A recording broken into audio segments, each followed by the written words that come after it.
You are looking at Julian's pronunciation guide, where we look at how to pronounce better some of the most mispronounced words in the world, like this other curious word. But how do you say what you're looking for today?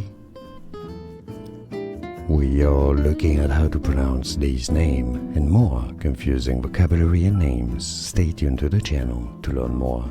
In Spanish it's said as Peder, Peder. In English it's generally pronounced as Peter, Peter or Peter. More videos for you here to learn more. See you there. Thanks for watching. Here are more videos on how to pronounce more confusing words and names too many mispronounced. Like this video if you found it useful. I appreciate your support. I'll see you soon and thanks for watching.